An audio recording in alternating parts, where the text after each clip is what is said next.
చెట్లను నాటి పర్యావరణ పరిరక్షణకు ప్రతి ఒక్కరూ కృషి చేయాలని డిఎస్ఎఫ్ఐ జాతీయ అధ్యక్షుడు డాక్టర్ వివేక్ తెలిపారు.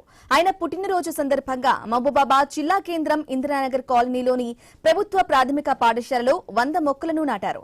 అనాథాశ్రమంలో సేవా కార్యక్రమాలు, అన్నదాన కార్యక్రమాలను నిర్వహించారు. పుట్టినరోజు నాడు ప్రతి ఒక్కరూ అమ్మ పేరుతో చెట్లను నాటి వాటిని సంరక్షించాలని పిలుపునిచ్చారు. అంబేద్కర్ భవన నిర్మాణానికి 50,000 రూపాయలు అందజేశారు. డిఎస్ఎఫ్ఐ విద్యార్థి సంఘాల నేతలు పలు సామాజిక సేవా కార్యక్రమాలు నిర్వహించడం అభినందనీయమని చెప్పారు.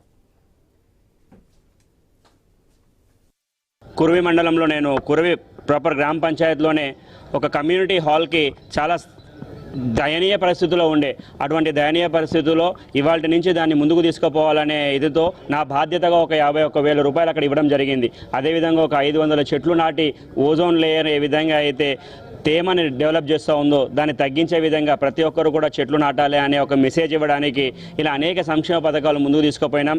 నిరుద్యోగులకు కూడా మా వంతు సహాయాన్ని డిక్లేర్ చేస్తూ, మా వంతు సపోర్ట్ని డిక్లేర్ చేస్తూ వాళ్ళ యొక్క పోరాటాలకు మా సంపూర్ణ మద్దతు ఉంటుందని చెప్పి తెలియజేయడం జరిగింది. అనాథ శరణాలయం కానివ్వండి, అనాథ పిల్లలకు కానివ్వండి, కేవలం మహబూబాబాద్కే పరిమితం కాకుండా నిన్న కూడా నా ఇంట్లో కానివ్వండి, నా హైదరాబాద్ టీం కానివ్వండి, గాంధీ హాస్పిటల్ దగ్గర కూడా అనేక కార్యక్రమాలు చేశారు.